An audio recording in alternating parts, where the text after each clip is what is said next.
Today's show is sponsored by K&N Filters. K&N Filters are lifetime reusable air filters for your vehicle. These are better than the paper filters that you have to keep on replacing. K&N Filters are made of cotton sheets with a special oil in the microfibers to increase horsepower, torque, and acceleration. They're easy to install and they're backed by the K&N Million Mile Warranty, which means that a K&N filter is the last air filter you'll ever need to buy for your vehicle.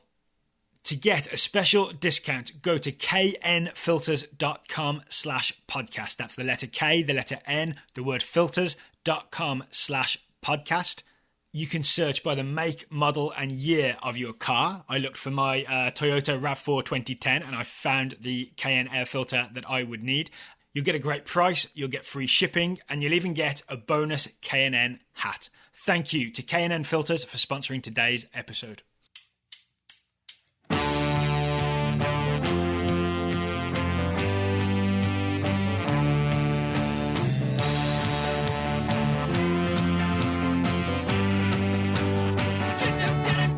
Hello and welcome to the Wednesday Total Soccer Show. I am Daryl Grove, and joining me on the line is a man who was not at RFK Stadium last night. It's Taylor Rockwell. Hello. Hello. I was not. You were in the majority as well. Yeah, that's very, very true. I was at Dory Park playing in our local league match. And that was about as well attended, I'd say. Well, there were more goals in that game. I'll say that. That's true. So yeah, there were only there were less than 10,000 people at RFK Stadium for the United States 1-1 draw with New Zealand. We're going to be talking about that game on today's show. We'll also talk about England's heroic 0-0 away draw with Slovenia. That's the positive spin I'm putting on it. First, Taylor, it's worth mentioning we are not in studio today. We are not. We are on the line, on the phone. At my picnic table is where I am. You're at your picnic table? Yeah, you have an indoor picnic table. We do. I kind of love it. Who needs a dining table and chairs when you have benches that are attached to the table? Is that your sales pitch? Your sales pitch for picnic tables? Yeah, they can't go missing. You know that you know like the bad infomercials where they list problems that you never have. Yeah. Like, don't you hate it when your cabinets explode? Like, it's the same thing. Like, don't you hate it when your chairs go missing? Buy a picnic table. They're bolted on there. Don't you hate it when your chairs aren't attached to your table? I do. All right, Taylor. Let's get to United States 1, New Zealand 1. Do we have to? Can't we just keep pitching fake infomercials? I feel like that's more fun. I feel like that could be a whole other show that we do. I'm down. Also, well done saying not a whole nother. I'm proud of you for that. You're welcome. Yeah, now let's get to New Zealand. So lots to talk about, at least for us, because we watch the game sort of in detail and too many times. But what's your sort of big headline / takeaway from this game for people who haven't seen it? Mine or the general reaction to this game? Let's get both. Let's get the general one first, yeah. The general reaction is Klinsmann learns lessons, still has stuff to figure out ahead of Mexico. It's a long headline. I feel like that's Klinsmann driven, right? Isn't that basically what he said post-match? And mine was dutifully re-reported by everybody? USA plays 2 friendlies, Klinsmann learns nothing, is probably what I would go with. I think that's harsh. It's definitely harsh. It's definitely harsh. I won't deny that. I find myself frustrated for a number of different reasons. There's definitely reasons to be optimistic coming out of both of these games. There are also reasons for pessimism, and I would say for rational criticism. Okay, let's do a bit of everything then. Sure. So first of all, let's go with the result, right? A 1-1 draw against a New Zealand team that lost 2-1 to Mexico. I thought New Zealand were better than I expected, which obviously, because I don't watch a lot of Kiwi soccer. Is that New Zealand are better than I expected, or is that the US making them look good? As in, basically, is this an okay result, or is the result something we should be concerned about? I mean, results are results. In a friendly, I think it's never as big of a deal as how the team played. Okay. And I think the difference here for me would be that I think New Zealand are better than most people would think, probably myself included. Yeah. I think it's also, though, that the United States, I think, expected them to be a little bit more defensive and a little bit more conservative in their approach. Yeah. So they came out very attacking and were met by a very aggressive, attacking, pressing New Zealand side and seemed very kind of flummoxed as to what to do in the face of that pressure. Yeah, I mean, I have in my notes, minute 1, New Zealand press, Omar Gonzalez forced into panicky long ball, and the possession returns to New Zealand. That really was what happened, right? The US, I thought they might be able to play the ball out of the back, but New Zealand had other plans. Yep. I mean, and it was a lot of United States kicking it out of bounds or kicking it long through no other options. A lot of U.S. Kind of turnovers, like unforced errors. And then the one that really stood out for me was in the, looks at his notes, 18th minute. There was a sequence when the U.S. completed like 5 or 6 passes in a row, but every single one of them was, like, not exaggerating, every single one was like 2 yards behind a player or 2 yards in front, right, or like bouncing when it got to the guy and his first touch was bad. And it was just sort of like, even when the United States was possessing, no one really seemed comfortable and no one seemed really confident in what they were trying to do. I think that was because of what New Zealand are bringing in terms of pace and aggression. I would also say I think New Zealand looked like a team with a plan. And the plan was, Chris Wood is a big number 9. We're going to aim the ball at him. But the thing is, everybody on New Zealand knew that was the plan, right? So he was going to be knocking balls down and people would be running off of him. And it kind of worked. I mean, he beat Omar Gonzalez again. He beat Omar Gonzalez to one of the first long balls and kind of set the pattern. Yeah, he gave him a little bit of a hip check there on that first one and sent him moving. But I'll also say, I mean, you're not wrong. That's definitely a clear part of the New Zealand game plan. But I think as a result, there were times when it seemed like the U.S. was kind of sitting off like, okay, play your long ball now, as they like slowly passed the ball around and worked it through.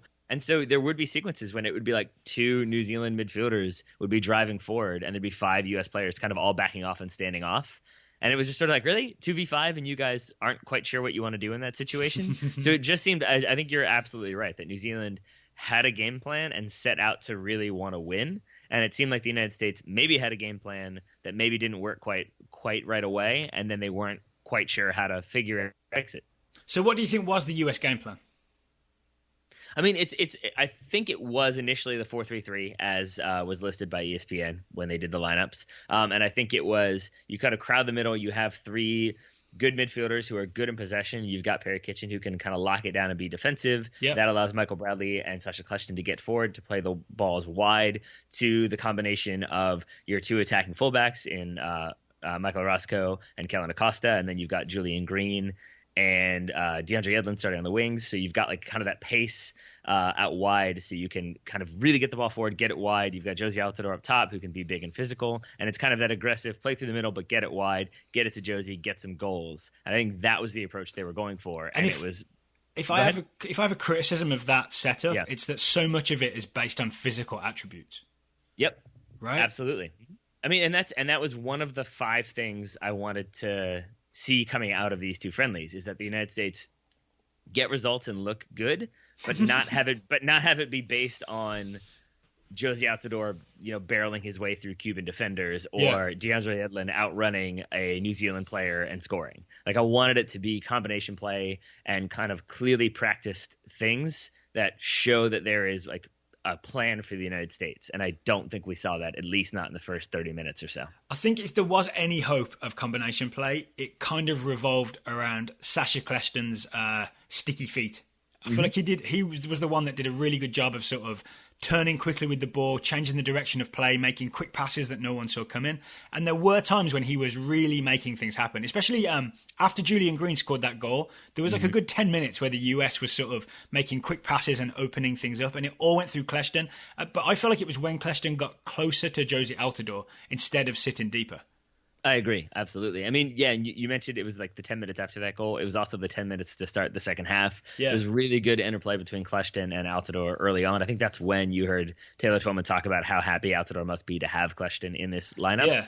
And I think he's right. And I think that is one of the things to take away, is that Kleshton definitely deserves to have continued call-ups and maybe to be a continued starter, because he does seem like one of the few players for the U.S. that is kind of calm and confident on the ball. Yes, he gets rattled in moments. Yes, he does play bad balls. Everyone does in a game. But overall, I thought he was one of the better performers last night. And here's the thing I'm interested in. To me, the US sort of changed shape, right? Like we said, it started as essentially a 4-3-3.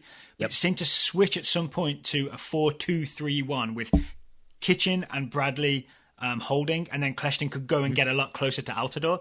And I'm really interested in the idea of whether that is Jurgen Klinsmann changing the shape, which doesn't strike me as the sort of thing he does in terms of those little tactical tinkering kind of things. Or is it Kleshton, Bradley, Kitchen figuring that out? Like, I almost want to give Kleshton the credit for realizing, my best bet is to go get closer to Josie because he's a bit lonely up there. This is my honest answer, and I really don't mean this to be like offensive, but that if it were any other coach, I would say it was the coach. Because it's Jurgen Klinsmann, I don't think it was him. I think it was the players. And I don't even mean that as like he's not smart enough to figure it out. I just think that's not his style. Yeah. His style is to motivate, to encourage. I mean, do you remember what the sideline reporter told us about his advice to Lyndon Gooch? It was just like, move the ball, play it simple. It was like, move the ball, play it simple, work hard, have fun. Like that's what like your dad says to you before you go out and play when you're 14. That's what like cat. It's a cat hanging off a tree tells you that sort of thing, right? Yeah, exactly. It was get out there, move the ball, keep it simple, enjoy yourself. Yeah. That's what he told him. And that's what I mean is like I think that is more Klinsmann's overall approach to the games, and I think he maybe kind of leaves it up to the players to figure things out, to adjust as they go. Do you remember that New York Times article from just before the Copa America? And he was talking about how people need to understand that soccer is not like baseball or American football, where the coach can step in every play and tell you, let's do this, let's do that. Right. That he leaves it to the players to figure things out. So I almost want to hold this up as maybe an example of that working, that if you've got smart players like Bradley and Kleshton, maybe they do figure out that, okay, this isn't working, I need to step a little higher. And they don't need someone on the sidelines telling them like to move like 10 yards forward or 10 yards backwards. You just use your own brain, your own mustache to figure it out. Yeah, and that's where like, and again, we'll probably hear something from some people who like Klinsmann or think I'm being overly critical, because it's a distinct possibility that he said, this isn't working, we're too stretched, we can't get the ball out wide the way we want to, we're shifting to a 4-2-3-1, we'll make it work that way. And that's fine. I just think like a lot of this comes from the fact that I know we have Mexico coming up, and I am scared of that game. And I'm scared that it seems like the United States still has so much to figure out. And so many of his quotes coming out of these two friendlies are the same as they were going in, where it's like, we've got some youngsters and we want to figure out what they're all about. Coming out of it, it's like, we had some youngsters, we saw what they're about, and now we're going to figure out how they fit in. Which I guess is progress. Yeah, do you not agree with that? Like maybe, okay, the 20 minutes or whatever that Lyndon Gooch got, maybe that's not enough to get him like in the starting 11 to play against Mexico, right? I'd be very surprised if that's what happens. Right. But it does lay a foundation for maybe 6 months or a year from now, right? Where Lyndon Gooch has some experience, everyone knows who he is, like he knows the players, he's got a cap, all that kind of stuff. Yeah, and that's great because it's individual players. But I think the two things that I have written down that kind of have frustrated me in the aftermath of that game are there's a quote from a Brian Strauss article where he writes, Klinsmann and Bradley doubted whether New Zealand closely resembled any of the 5 qualifying opponents the U.S. will face over the next year. I feel like that's sort of is like, then what are you guys doing? Why don't we find some stronger opposition? And then the other one is he said following the tie that he still needed to choose what system we want to play. And that's the more frustrating thing for me is like, yeah, Lyndon Gooch, it can be like, who fits in here? Which player? Let's try to get this guy some experience and see if he can do that role. But when it's like, do that role for now, but then also this role is going to be different 5 minutes from now, and then next week I'm going to try a different thing. Like, it doesn't give you answers. It just keeps giving you more questions. All right, I have 2 possible rebuttals here, right? Okay. First is that, the Cuba game was weird, right? Because it's like this like goodwill, like slightly ceremonial, diplomatic type game, right? Mm-hmm. The game against New Zealand last night was originally intended to be against Ghana, which would be tougher opposition. Which FIFA blocked, right? Do you know why they did that? I think it was to do with the travel time that Ghana would have to do before a World Cup qualifier. I think you're not allowed to travel a certain distance or through a certain amount of time zones, and Ghana would have sort of transgressed that, so it wasn't possible to make it happen. That's weird, though, because I believe Costa Rica went to Russia to play a friendly. So I'm not sure what to make of that. Who knows? Well, because Costa Rica don't have a World Cup qualifier right now. Oh, I see. So they can go wherever. They can go to Mars if they want. It would be expensive. It'd be a risky strategy and maybe limited opposition up there.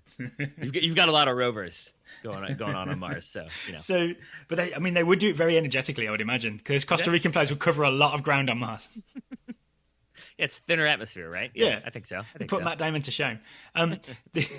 The other thing is that when he says we've still got to figure out our system, I actually think Taylor Twellman hit on it during his commentary during this game. I think the choice in terms of figuring out our system for this game against Mexico comes down to an A or B decision. Choice A would be we go with 3 men in central midfield, which means you can only have 1 central striker, right? So it's Josie alone up top. Choice B is we go with a 2-man midfield, maybe of Bradley and Kleshton, and we give Josie Altidore a strike partner. But you have to choose one or the other. So you have to decide whether to sacrifice an extra man up front for an extra man in midfield, or to sacrifice an extra man in midfield to go with the extra man up front. That's what and if you notice the two games, against Cuba, we played 4-4-2. Against New Zealand, we played 4-3-3/4-2-3-1. But either way, it's one central striker and extra men in midfield. Right. And I think those are good points. What I do want to say for maybe people who are, new to the show, have only started listening the last couple months, we have generally been fairly positive about Jurgen Klinsmann and the U.S. national team. And so I think what I'm about to say is kind of a very, very consistent refrain from those who don't love Jurgen Klinsmann. But I'm going to say it now, and I think it's the first time I've said it, though, Daryl, is that, he's been in charge for 5 years. Shouldn't he know that by now? Shouldn't he know, we've been using this system and it's working, so we're going to continue? Or, wouldn't it be more of a story of, Yogi Löw has been using this system, but now he wants to try something different, and so he's seeing who can fit in there. But sometimes Yogi Löw goes with a striker. Sometimes Yogi Löw goes with a false nine. You know what I mean? He doesn't do the same thing every time. This is very true. But I feel like that's also based on, a reliable launch pad for Yogi Löw, that it comes from right. We can always go back to this default formation, or I can tactically prepare my players for this new formation. And it doesn't just feel so much like throwing things at a wall and seeing what sticks. But that's how I feel right now. That's not how I felt in the past, and so I can't tell if I'm just particularly frustrated about this game. So do you think it is Klinsmann just kind of throwing stuff out and seeing what sticks, or do you think he does have kind of a larger approach, or maybe just a different approach than I'm seeing?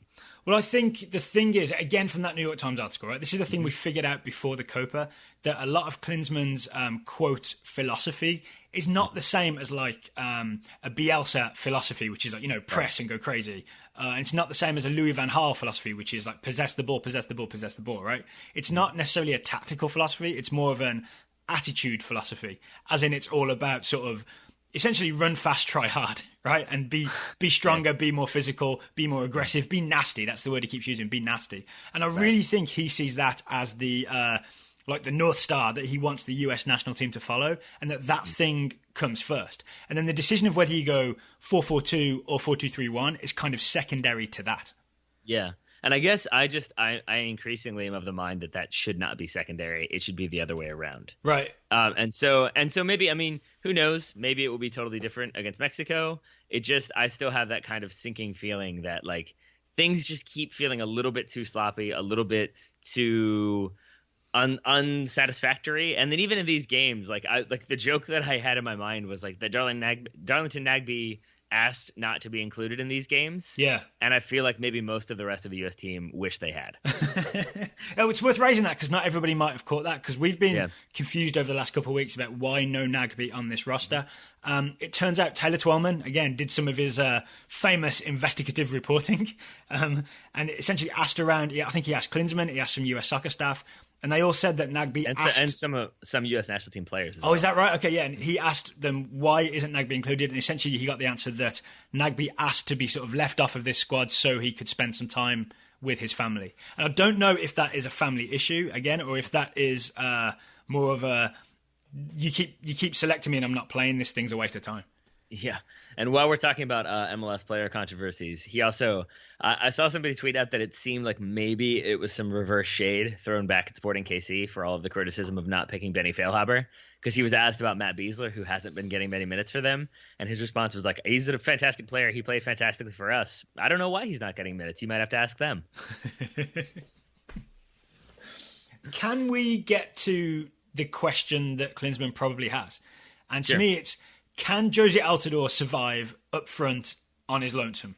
And No. I would say, on the evidence of this game and previous times we've seen him do it and his whole career at Sunderland, the answer is no. Yes, yours was more nuanced than mine. Yours was just a flat no. Yeah, I don't think he can. I think he needs somebody to play off of. He needs that interplay. He needs a player who can complement his skill sets. Yep. And I do think also what tends to be the case in any situation when you play the big man up top by himself in a 4-2-3-1, unless it really, really suits his game plan, like I think maybe it does with Harry Kane at Tottenham, for example, it tends to leave that player isolated. And I think that's what tends to happen with Josie Altidore is he goes from a guy who can play with his feet, who can score really good technical goals, who can have good vision and good movement, to a big guy who can win headers. Yes, and I think this is the thing, right? I really like Josie as a player with a partner because I think he can complement any partner. right? Yeah. He can be the big guy in a two-man partnership. He can be the guy that comes deep and connects passes instead, right? He can be the guy that stays high on the last man and tries to get in behind. He can be the guy that pulls wide. So there's not a strike partner that can't work with Josie Altidore. I'd really stand by that, because I think he's got a varied enough game that he can do that, right? But the one thing he can't do is be the lone striker that you aim balls at, because he just doesn't seem to have that sort of. I don't want to make this sound like a mental criticism, but it's more like a fighting spirit, right? You've got to be a number 9 who just wants to like battle centre backs and get your elbows in there and knock people around, sort of like Wood did to the US, right? And I think that is absolutely not Josie Altidore's game. There were so many times I saw him essentially. There was a long ball aimed at him. Definitely, it was there to be challenged for, and he would just let it float by because he wasn't interested in going up for it because it's not his game. This is very true. I just want to say thank goodness that Bobby Wood was sent home. Otherwise, this would be an exceptionally confusing podcast. To be talking about Wood versus Wood, you'd have to do some clarifications there. And actually, Daryl, now that you've made those points, it makes me kind of go back and wonder if maybe the way the United States came out was Jurgen Klinsmann saying the 4-2-3-1 with Josie up top by himself hasn't worked in the past. Let's see what happens when we put 2 attacking fast players on either side of him, and see if maybe he gets a little more service, and then he can kind of be that lone striker as opposed to having a 2-man strike partnership. Yeah. And it just kind of it didn't really work, and it's not that it didn't really work because of Josie. It didn't really work because of what the opposition was doing and how they struggled in the midfield. And so then maybe it became like, okay, we got to sacrifice kind of attacking options a little bit to get ourselves a little more solid in possession and quit giving up so many opportunities so early on. But I would say it did work once, and the US scored from that opportunity. So if you rewatch the Julian Green goal, it begins with a long kick from William Yarborough. Altidore, he's come kind of deep, right? He's not on the back line. He comes kind of deep and wins a header that he flicks out wide, and that's where Julian Green gets the ball. I think technically Altidore could get an assist for this, because then Green dribbles in field and shoots. He should get an assist, but I would disagree with your categorization that he flicks it out wide. I would say he flicks it on into the path of Julian Green. And I say that only to clarify that, to me, this is just like straight up Route 1 soccer. Right, yeah. But with some technical polish. It's a good bit of skill. It's a good take on from Julian Green, and obviously a nice shot. Maybe bad goalkeeping overall, but it's still good. It's sort of like, yeah, but that doesn't necessarily highlight the overall skill set that Josie Altidore brings to the table. Exactly. And the point I'm trying to make is if Altidore, or if the US had a player that consistently loved doing that, sort of like Chris Wood loved doing that for New Zealand, then it would make sense, right? Because then we would have a thing that we did. But the fact that he only did this once or twice, and many of the times sort of just didn't challenge for it, means that it's not the way to go. Right. Yeah, and so I think it isn't. I just think you're going to have trouble, you being Jurgen Klinsmann in this scenario. You are going to have trouble having 2 strikers playing a 4-4-2, which is what the United States has been doing of late, against that Mexico team. Then again, who knows what Mexico is going to do, given that it's Juan Carlos Osorio. They might have 5 midfielders in the middle. They might have 1 midfielder in the middle. Who knows? Well, this is where we really miss Clint Dempsey, in my opinion, because Dempsey could be a strike partner for Josie, but then also, if we were outnumbered in midfield, he can drop back and do a central midfielder job. But whereas like Bobby Wood, Jordan Morris, any of those sort of players, it's not. They haven't got quite the same central midfield skill set and experience to make it as flexible. So it's more like Klinsmann has to make a decision before that Mexico game. I feel like we could argue this out in the build up to November 11th, right? That's probably a safer way to do it. Yeah. Right now, could we talk about Julian Green? Because he did score against Cuba and scored again here. So what do we make of Julian Green over the last couple games? Julian Green is the reason why I rewatched this game this morning, because I was left with sort of like a neutral feeling coming out of the first viewing, and then I thought more about it and decided to rewatch it. And he was way better upon second viewing. I have to say that. Yeah. So it was. I think we make that I'm starting to see why Carlo Ancelotti didn't want to just get rid of him, why he does want to have him there as a substitute, not just because he can score goals, but because he's a young player, a pacey player, clearly has some good technical ability and has a point to prove. I think also he looked a little shaky in the first 20 minutes or so. There were a lot of passes that didn't quite find their target. But as soon as he had that goal, suddenly every pass was like a couple of yards recalibrated and was landing at people's feet. And suddenly you saw a player who could be really useful. That was the thing, is I think those first maybe 20 minutes really stuck out of my mind of some bad passing.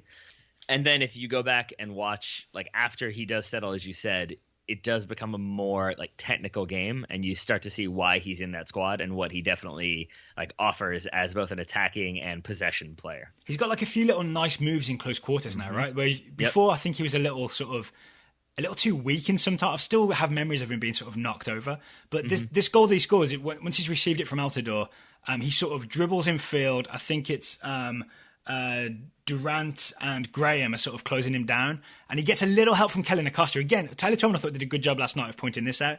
Kellen Acosta's overlapping run sort of pulls Durant out wide to open up a bit of space. Green very cleverly sees that space as soon as it opens, separates out a bit, and gets that shot away. And I think it takes the goalkeeper by surprise when it goes in that near post. Oh, it absolutely does. I also enjoyed, and it's the little things, that when he was substituted off, as again Ian Dark and Taylor Twellman pointed out, he, like everybody else, was like, high fives and back pats and good job, and he just looked less than thrilled, is how I'll put it, so that I don't use an expletive. Like, should have done better, sort of thing. Yeah, and I think that's kind of what you want, right? From like a player who has that nose for goal, who has that intense competitiveness within them, that they're sort of always like, no, it could have been better, I could have done more, could have gotten more goals, got to be better next time. That's what I like to see. Are there any other specific players you want to talk about before we sort of move on to New Zealand's goal, which I guess we have to talk about? I just want to say poor William Yarbrough. Yeah. I can't tell if he's just a player that people don't rate that much, and so when little things happen, it's easy just to say, like, oh, that was bad. That was bad from him. He should have done better. But like there was the one early on in the 9th minute. It was like he comes out to try to catch a ball and gets a free kick, and it gets a free kick because he drops the ball, and everybody was kind of critical of like, oh, you got to hold on to that. But he drops the ball because, again, I think it was Wood, just smashes into him, right? And, like, knocks him over, like doesn't go for the ball. I mean, he's going for the ball, obviously. It's not dirty, but doesn't go straight up. He goes into Yarbrough, who then drops the ball because it's a collision. And then there was criticism of like, you got to hold on to that. He gifted them a chance. It's like, that's not necessarily fair. So I think it's sort of his past reputation is informing his present evaluation. Yeah, well, that's the thing. If you've got a slightly dodgy reputation, you've got to outperform it to get back to level, right? I mean, we'll talk about Joe Hart later. I genuinely think he's a good example of that right now. In the second half, Bingham replaces Yarbrough and gets nutmegged for the New Zealand goal. So he does. Before we talk about that goal, I want to declare Ethan Horvath the winner of the goalkeeper's stakes between these two games. And maybe Bill Hamid the runner-up, strangely. Just because he didn't hurt his reputation. But thank you for bringing up the David Bingham one, because I did want to go back to, and it's something that you showed me via text, and I went back and watched a whole bunch of times, is Josie Altidore's role in that goal. Yeah, he didn't help, did he? Sure didn't. Yeah, do you want me to talk through sort of the series of texts I sent to you? Sure. So if you turn up the volume on your TV, as this corner is about to come in for New Zealand that they eventually score off of, you'll hear David Bingham saying, Josie, come to me. And he essentially positions Josie Altidore just ahead, a little up from the near post to attack the ball, right? He's there to attack the ball. Then as the corner comes in, he doesn't do it. He just kind of stands there. And you hear Bingham shout, Josie? You should be clearing that. We disagree on the intonation of that second Josie, though, because what I heard that as, it's still, in my opinion, damning, but it's the equivalent of, like, say you and I are on the field together and the other team is about to take a goal kick, and he has, like, the goalkeeper has been consistently putting them in this one spot over and over and over again. So I say, hey, Daryl, you should go stand right there. You go and stand there. He takes the goal kick, and it's obviously going to that exact spot. Yeah, I would say, like, Daryl's ball, or like, yeah, Daryl. Like I would say Daryl, like, kind of like with the enthusiasm of, like, that's your ball now. You know you're going to win it. And the expectation that you clear it, right? Exactly. Or that you head it back or whatever. Yeah, in that situation. And so I felt like that's what it was David Bingham being like, Josie, come to me, telling him this is where you need to be. Yep. Ball comes in and David Bingham is like, yep, that's where it's going. Josie, your ball. And then instead, it's not Josie's ball. So in Bingham's defense then, he got the positioning right, because that is exactly where the ball came. And then, and for people who've maybe never played soccer before, what you often do on corner kicks is you'll have one system, which it seems what the US did, is you have people marking men, and then you also have at least a couple free men, and their job is to just not worry about marking men, but just to worry about attacking the ball when it comes into their space, right? So that would have been Josie's job. But to me, he sort of stands flat-footed, and it's do you know who it is? It's number 5 who gets there, Boxall. He's the guy that tweeted, which was built first, RFK or the White House. Yep. Yeah, and I think that's like karmic justice for all of the tweets about Cuba's field. Right. maybe then that it's like, no, man, I'm so happy not to play on this horrible bumpy pitch. And instead we're going to RFK. And that's my second dig at RFK. DC United fans, I love RFK. It's one of my favorite stadiums. It's the first stadium I went to a football game in. But it's a little bit old nowadays, and that's how I'll leave it. And then we have Boxall sort of, it bounces around him a bit, but he eventually heads it down, I think. And then Patterson comes in and fires it between a group of players and between David Bingham's legs. I want to give Bingham almost a pass on this one because it's through a crowd. Oh, I'm more than happy to not give him any blame, right? Because there are at least 3 U.S. defenders standing in front of him, maybe 4. Yeah. There's Boxall who settled it down and dropped it to Patterson, and then so it's basically he's got 4 people standing right in front of him, and Patterson shoots from like 6 yards out, if that. Yeah. So I think in that situation you can't really react. You've got a forest of limbs in front of you. It's always going to be tough to see. And you maybe have an expectation that someone's either going to block it or someone's going to put that shooter under pressure. And I can't remember who the centre-back was, but someone was with Boxall but sort of couldn't get there because Josie's in the way. So instead of attacking the ball and clearing it, he essentially causes a bit of a blockage, which allows New Zealand to sort of get that knockdown for that goal. Yeah. Oy. So not great set-piece defending overall. No, not at all. Before we move on, we've got to talk about the attendance. Sure. So we look back and there've been quite a few US men's national team friendlies, where the attendance has been under 10,000. I look back at, I think, Bolivia and Ecuador in the run up to the Copa America, both under 10,000. I think I don't know if it's 6 straight friendlies or just 6 straight games with fewer than 10,000 in attendance for the US men's national team. Ooh. Yep. It's not 6 straight games. I think they're like 20,000 for the Trinidad game in Florida. So then it must be 6 straight friendlies. Right. Yeah, that sounds about right. And I'm wondering, is this something we need to be concerned about? I think so. You do? Yeah, I mean, I opened the show with saying, like, a man who wasn't at RFK, right? RFK is, 100 miles from where we are? It's definitely within travelling distance. We couldn't have gone in the end because we had that league game, right? We had a league game Tuesday night, which, if anyone's interested, we won 4-2. Good performance all around. But I don't think I would have gone anyway, and I think the reason is because it was only New Zealand. Well, I mean, I don't think I would have gone because it was $45 tickets. I mean, that's a big part of it, you know? And it's a thing that, like, if you don't know, for those who are unaware, not generally speaking, but I think a lot of people that I know support DC teams if they live in Richmond, because that's kind of the closest professional city, as it were. So, like, you get a lot of Redskins fans, you get a lot of Caps and Nats fans, and Bullets fans. I still call them Bullets. So with that in mind, like, I think it's not unreasonable to expect people to make that 100-mile journey, as you mentioned. But that means gas. It's going to mean probably getting at least one meal on the road. It's going to mean parking. And then it's going to mean, paying for tickets. You're probably not going to want to go by yourself, so you have to find someone else who's willing to spend $45. And all of a sudden, like, a friendly, like, that's relatively close to home becomes like a $200 and $300 expense, and that's where it gets hard to justify.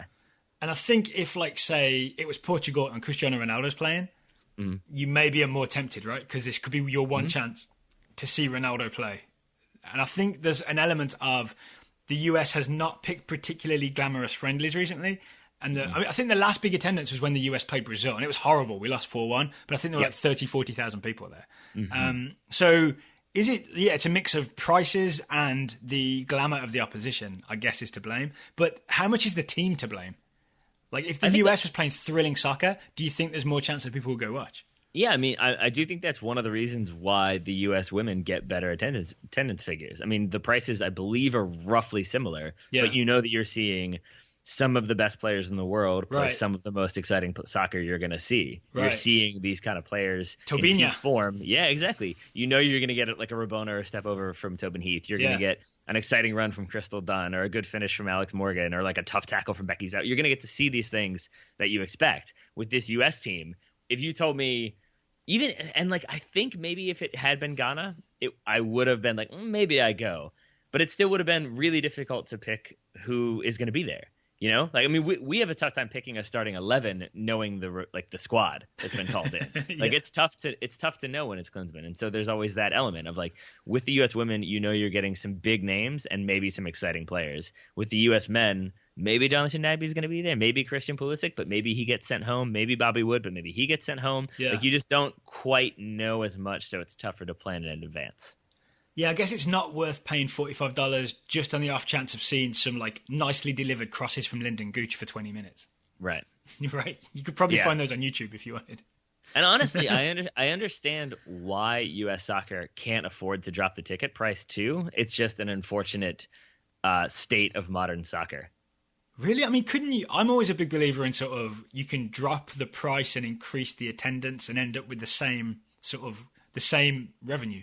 Right, but as far as I understand it, it's about the price points, and it's about like so say it's New Zealand at RFK. Well, then what do you charge? And then are you doing a disservice to RFK? Are you making your money back? Are people going to be annoyed then when 6 months later you play similar opposition in Seattle, but now it's $40 instead of $20?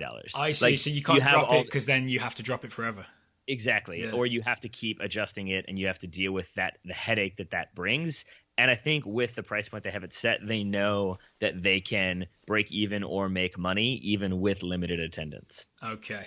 That's my guess as to why things are the way they are. Well, the good news is that Columbus is sold out for USA v Mexico. I guess that was never in doubt. It was never done. Let me just clarify. I'm saying I understand why U.S. soccer does that. I'm not saying I agree with U.S. soccer doing that before we hear about that one. That's clear. Before we move on to England, I want to bring up a conspiracy theory that's been sort of playing on my mind a bit. Bring it. Do you remember we talked in the preview to the US-New Zealand game, we talked about how no one knew that these roster changes were coming? Like, we knew maybe John Brooks was going home because the deal had been worked with Hertha. And we knew that maybe Jordan Morris wouldn't be around because Seattle had that game against Houston, right, on Wednesday night. But part of me wonders if the big surprise where like Pulisic and Fabian Johnson and all those guys were sent back might have been because of their attitude to that Cuba game. Part of me wonders if Klinsmann was like, all right, you guys don't seem interested in this. I'm going to send you all home and bring in a bunch of new guys who will appreciate the opportunity. And do you think there's any truth to that? Yeah, I mean, I do, honestly. I have no evidence for it other than just that it was unannounced and suddenly it happened. Because my initial response to that was going to be, but Klinsmann doesn't really hide it when he has frustration with players. So thinking back to, say, Fabian Johnson, when he didn't think he performed well against Mexico in the CONCACAF Cup, he sends him home and makes that publicly known. Yeah. And so my thinking was like, well, you know, he has precedent of making it known. And then I realized, unless it's like 6 guys, and you can't do that because then that's a defection. That's the squad like mutinying basically and not taking you seriously. And so then it does become like, all right, well, internally I'm going to be really mad at you guys, and externally I'm going to say, well, I want them to focus. And he gave the explanation. He wants them to like focus on getting in a rhythm. He wants them to stay in a rhythm for the next few weeks. And so he's brought in new faces. But maybe within the team, it is sort of like, really, you're going to show frustration in the first 8 minutes, and you're not going to run as hard as you can, and you're going to walk, and you're going to throw your hands up and walk. Fine. All 4 of you guys can go home. I think there might have been an element of that. Fine, last thing I want to say on this. If I could have one definition from one person in the whole world, I would ask Jurgen Klinsmann, what does rhythm mean? Oh, I think you'd find that explanation incredibly frustrating. Oh, yeah, but this is a situation where I would have like an hour alone with Klinsmann, and we would just talk about this, and I would sort of record the whole thing and get an answer. What does rhythm mean? Are you putting together some sort of band, or does it mean something? There's many different jokes that I want to make right now, most of which involve Janet Jackson. But I will just say, I think that's a good question to ask. I would enjoy that like 400-page article. You want to know if we're part of the Rhythm US Men's Nation? That is correct. All right, shall we move on to England, Slovenia? If we must. All right. No, we should. We won't spend too long on it because it wasn't a thrilling game. But England went away to Slovenia in World Cup qualifying, drew 0-0, but I would say had what's the opposite of the upper hand? They were kept in the game by a few Joe Hart saves and definitely looked the team most likely to lose. This is the game where Wayne Rooney was, and I'm not going to use the word for when you let go of something and it lands on the floor. I'm going to use the word tactically rested. I had a whole thing set up just to specifically annoy you about how this England team just started. Like, they just seemed lighter, as though there'd been some weight removed, and they all just seemed happier and more excited to play, just to see if I could frustrate you. Well, then that would have to be true based on watching the game, right? Yeah, it wasn't quite the case, was it? And I think it is interesting, because I think a lot of the problems for which Rooney has been blamed were still very much on display while Rooney was on the bench. Right, this game was almost evidence that it wasn't all Wayne Rooney's fault that England weren't winning the Euros. Mm-hmm. So for those unfamiliar, Eric Dyer was essentially brought in to replace Wayne Rooney in central midfield, and the understanding was that we're going away to a relatively tough opposition, although I would sort of quibble with that. So we should have a proper defensive midfielder in there instead. And if anything, I felt like that sort of, in some ways, the focus was all on Rooney, but maybe the focus should have been on the fact that this is Gareth Southgate tipping his hand that we're going to go away and be defensive. Because England really did sit quite deep at times and let Slovenia come at them. Yeah. I mean, they did, and I think that's maybe part of the reason why Eric Dyer was there, so that they could sit deep and not have to worry so much about attacking threats. But then it kind of nullified any kind of attacking option that Eric Dyer provided. And so I think it... Well, go ahead. It would have been okay with me if I'd seen a really disciplined, like, unbreakable defensive performance. But what I saw was a game where Eric Dyer himself nearly gave away a goal with a sloppy back pass. Jordan Henderson did exactly the same thing in the second half, like tried to pass it backwards without really looking, and there was a Slovenian player ready to run onto it. Both times Joe Hart saved both of those midfielders. John Stones did the same thing, headed it back and put Gary Cahill in all kinds of trouble. It was kind of a panicky defensive performance from England. And the only reason they got out of Slovenia without losing was a couple of magnificent saves from Joe Hart. There was times when he came off his line and sort of blocked guys who were one-on-one with him, as he did in that Eric Dyer back pass situation. And then there's the one incredible save that some people are talking about as the greatest England goalkeeper save of all time. Really? Yeah. That's a bold statement. Have you seen it? I maybe not then. I mean, I watched this game, but I don't remember the greatest save of all time. It's a corner taken, crossed in, and someone gets a header towards the near post, and it's going to sort of the near top corner, right? Yep. Joe Hart springs across, gets his hand underneath it, tips it onto the bar, and then it comes back down, and then with his other hand, he just palms it away. Around and out for a corner kick, hurts himself in the process, right? So it doesn't even go out for a corner kick. The game is still in play. He gets up and sort of defends the near post for the next save, and then collapses to the floor in pain because he'd hurt himself. England's brave Joe Hart. Absolutely. Has he inherited that title? He really has gone from the guy that everyone's worried about to thank you for being there. You have saved us. You've earned us a point. Yeah, I mean, and I think that's why you're seeing the rumors linking him with a return to the Premier League next season. Yeah. Because he is still a very good goalkeeper. Maybe he just doesn't fit exactly what Pep Guardiola wanted at Man City. That said, I will say, Daryl Grove, that was a very impressive save. It is not the greatest English save of all time. What is? Rob Green against the United States. Hilarious. I'll let you have that one. But I want to say, though, speaking of that World Cup, don't forget that in that 2010 World Cup, do you know who England narrowly beat 1-0? Slovenia? Correct. Yeah. In a very tight, tense game that England really needed to get a result in order to go anywhere. Yeah. Because obviously at that point they weren't going to advance unless they won that game. So I think if you look at that, I would say that Slovenia are a tougher opponent than maybe people have. I mean, obviously that was 6 years ago, but my point is more so that they are a trickier opponent than people might realize, and they are difficult to handle. And I think that on the surface, a 0-0 away to Slovenia might be seen as points dropped and, it's still England struggling and they don't know what they're doing. But I would say that's a good result given England's group and given what they need to get done to make it to the World Cup automatically. Well, I'm with you. Like I said, I'm with you if England had gone out there to defend and had put in this really disciplined, unbreakable defensive performance. But that's not what happened. You know what I'm saying? But that's what history will tell us. History is written by the group winners, right? Yes. So I know that, as you said, Wayne Rooney did not start, but I know that you were rooting maybe harder than you've ever rooted for anything that he would sub on and score. And he did sub on. He did not score. Yeah, I mean, he replaced Dele Alli for, I think, about 12 minutes towards the end. Took the armband off Jordan Henderson, which I thought was kind of I'm the captain now, literally move. Yes. Much to the chagrin of whichever color commentator it was. I forget the gentleman's name, but he was very annoyed by that. Oh, it was Craig Burley, who is Scottish. Oh, man, he was not. I felt it was like, of course, Wayne Rooney comes on and immediately it's like, oh, he's got to get the captain's armband. Yeah. Typical, and it's just like, really? Like, we're now criticizing him for getting the armband. I feel like perfect. Craig Burley was definitely paid to be there, but he just sounded like he didn't want to be there commentating on that game.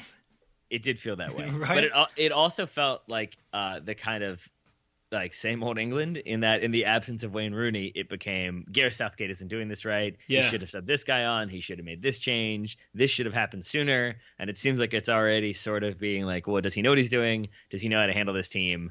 Why isn't Marcus Rashford playing 98 minutes, even if we only have 3 minutes of extra time? I actually think somewhat similar to Josie Altidore, Sturridge was struggling alone up top. I think he has, Sturridge has that thing where he can always make a move and get a shot away really quickly. Yep. And I feel like that works in a lot of games, but in a game where you're sort of isolated and you're waiting for your team to hit on the more like a counter-attack type style, I think maybe Jamie Vardy might have been the better choice for this game. Yeah, that makes sense to me because I think, he does kind of have that smash and grab mentality and that ability to finish like when he's in form, when he's feeling it, that ability to finish kind of from anywhere. And I think that probably would have suited England in that game just because they needed more shots. They needed more attacking options. And the final thing I'll note is that we have our first sort of lesson from the Gareth Southgate era. Mm-hmm. Gareth Southgate loves Jesse Lingard. He does. Yeah? He loves Jesse Lingard more than Jesse Lingard might love Jesse Lingard. And that's saying something. Yeah. And two not wonderful performances for Lingard against Malta and against Slovenia. But I feel like Lingard is a guy who will do the job you ask him to do in terms of tracking back and holding position. And I think that's why he's going to keep being selected by Southgate. I also wouldn't be surprised. Jesse Lingard is obviously a Manchester United player. I am a Manchester United fan. And so I tend to see a lot of posts about Jesse Lingard, and he does a lot of Instagramming, a lot of vining with all these different players. He has different handshakes with different players. And so it seems like maybe he's also just a very good locker room guy and good for chemistry and good for enthusiasm. And you bring him along for a laugh. He's everybody's friend. Yeah, but on the flip side, I wanted to say one of the things that I kind of enjoyed more than anything else in this game is that England, to steal from Jurgen Klinsmann, were a little bit nasty. Like there was the one sequence when Gary Cahill kind of came over the back of a guy, I forget who it was for Slovenia, and then that guy sort of tried to sell it and hold on to Gary Cahill, and Gary Cahill really did just throw him to the ground. No, I don't need you. I don't need this. And it was just sort of a little more physical, a little more nasty display from that England central defensive partnership. And then you have Joe Hart doing big things and being a boss in the middle. And it was nice to see a little more grit from that team. So next game for England is also November 11th. It's England v Scotland at Wembley. Oh boy. So much happening in early to mid-November. It's US-Mexico and England-Scotland. And there are no historical or political ramifications to that game. Is that correct? Neither game. No, none at all. Okay, yeah, cool. All's friendly. One thing is Scotland lost, I can't remember if it was 2-0 or 3-0 to Slovakia. 3-0 to Slovakia. Their campaign started so well with that big win over Malta. There are calls today for Gordon Strachan to step down. So by the time England face Scotland at Wembley, Scotland could have a new manager. I guess we'll keep an eye on that in the next few days, see what happens. We shall. Speaking of seeing what happens, Taylor Rockwell, we've been receiving that was a good one. Scouting reports from the Total Soccer Show Scouting Network. We have 5 reports that have come in about promising young players. I've got a printout here. You've got a printout there. I'm going to invite you to go first, Taylor. I have a Google Doc here. On that Google Doc, the first name that we have is Ryan Marzak, scouting Pione Sisto. Hey. 21-year-old winger for Celta Vigo / Denmark. Pione was a 63rd minute substitute for Denmark against Montenegro. He created 2 chances and put 2 balls on the frame, but it was not enough as Denmark fell 1-0. Montenegro are now top of that group, followed by Poland, Romania, and then Denmark. Uh-oh, that's not looking good for Denmark. Not so much. I mean, it's still relatively tight. I think Montenegro are top with 7 points. Poland have 7 as well. Romania maybe 5, and then Denmark with 3. Oh, this next scout report is something special. Mm-hmm. Jay Greger is scouting Ronald Matarrita, the 22-year-old wing-back/winger for NYCFC and Costa Rica. We have the first instance of a scout meeting his scoutee. Here's what's happening. Jay is going to meet his Scoutie this week. Matarrita is having a meet and greet this Thursday, 6 p.m. at Mardell's Sporting Goods in Port Chester, and Jay will be in attendance. I cannot wait. I want to see a photo. Jay has also said, I'm sure you can find Jay Gregor on Twitter or elsewhere. Jay has said if there's any other NYC fans, they're welcome to attend, and any other TSS scouts who might be scouting NYC FC players are welcome to send him questions or comments or anything like that. So I guess we should also plug the event again. Thursday, 6 p.m. at Mardell's Sporting Goods in Port Chester. We're just going to let that pronunciation slide. Up next is Gillian Avalon scouting Ronan Hale, the 18-year-old forward for Birmingham City and the Republic of Ireland at youth level. In just his second game ever for the Ireland U19s, Ronan managed to grab a goal and a 5-0 thrashing of Gibraltar. Gillian sent us a link to a very grainy Instagram video of the goal. I don't believe she filmed it herself, but it did look like somebody filmed someone else filming a TV screen of the goal. But it's a really nice goal. He gets the ball like into his feet with his back to goal about 6 yards out. He flicks it up and then kind of like flying side volleys it himself into the goal. It was very well done from the 18-year-old. Next up, Rick Stawicki is scouting Masaya Akugawa, the 20-year-old Japanese midfielder for Liefering in the Austrian second division. I believe he's on loan there. Rick reports that he has now watched all the available YouTube footage of the Messiah, as he calls him, and says that the playmaker loves no-look backheel passes to overlapping runners. I already like this player. Okugawa has been getting minutes for FC Liefering this season and scored his first goal in their most recent league match. There we go. Final report came to us via Twitter, and it came from Joe Martella, scouting Martin Odegaard. We all know who Martin Odegaard is. Well, let's remind people just in case. He is the guy who was playing in the, Tipperliga when he was 15 and got that big money move or high-profile move to Real Madrid that most people think came a little too early. And maybe now some people think might have been more so a PR stunt than it was an actual attempt to sign next. That's what Rafa Benitez said.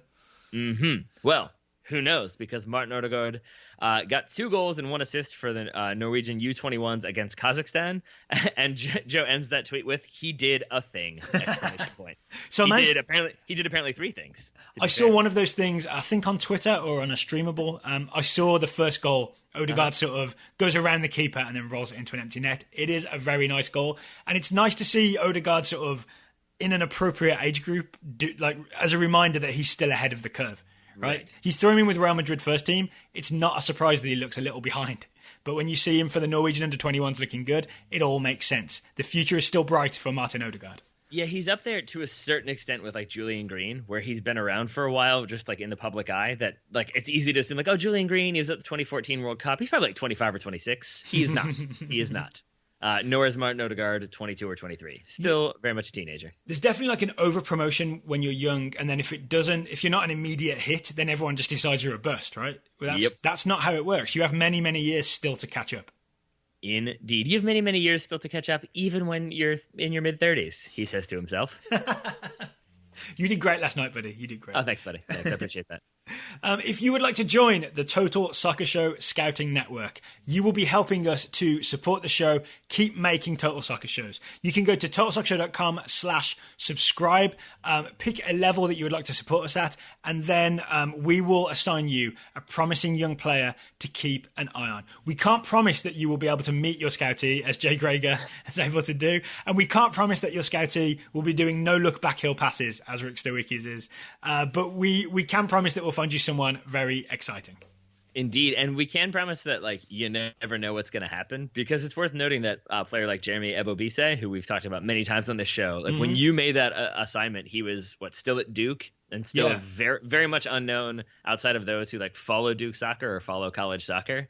And now all of a sudden, if you're like a Charleston fan or potentially an Atlanta or potentially Minnesota fan, you might get to see him in person, where like that seemed like it never would have happened when we first started reporting on him. So it can always be interesting to see where they go and if they end up in your backyard. Yeah, we had a couple of updates on that. Apparently Minnesota and Atlanta are going to have some sort of like essentially coin flip, or some random draw to decide who gets the first draft pick. So it's possible that whoever gets the first draft pick gets Jeremy Ebobisse.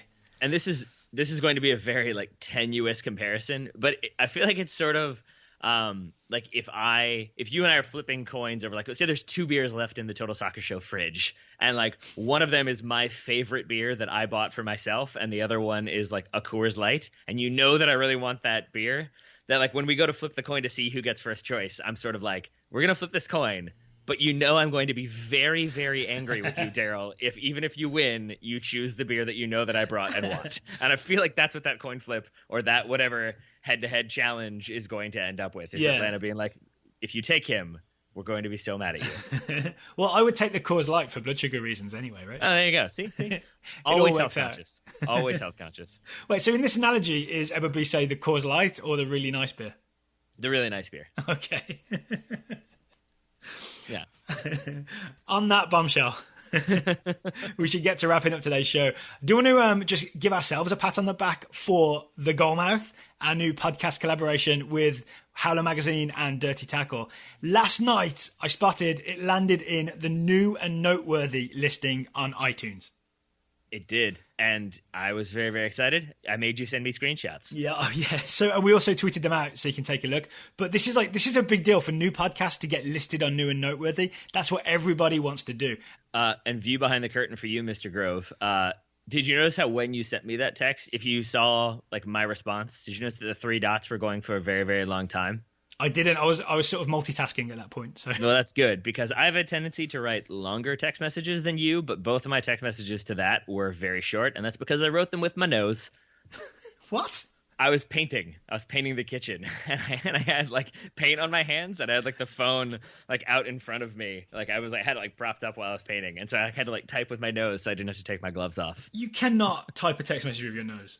You can if apparently you have a very long nose. Okay, I'm going to try this right now, right? I've got my phone here. I'm going to text you. Notice that my responses were like, wow, and that's good. Oh, it auto-completes, right? Yeah, exactly. All right, so send. I just like tapped something out on my keyboard. Uh-huh. Did you get it? I got, I was. Yeah, I mean, that's just a random collection of words that I managed to tap out. See, there you go. Or maybe but see, I like the idea then that I write that to you with my nose, and then it becomes this like, well, what does that mean? Taylor's gotten very spiritual and philosophical lately. Well, all that was a roundabout way of saying, please subscribe to Goalmouth. Help us continue to make a success of our new podcast venture. And thank you to everybody who did subscribe, because that's what helped get us into the new and noteworthy listing. Indeed. Thank you all very, very much. And Taylor Rockwell, thank you for taking the time to talk to me today. Right back at you, buddy. We'll be back at it tomorrow, so look out for another Total Soccer Show on Thursday. Listeners, thank you for listening. We'll talk to you again tomorrow.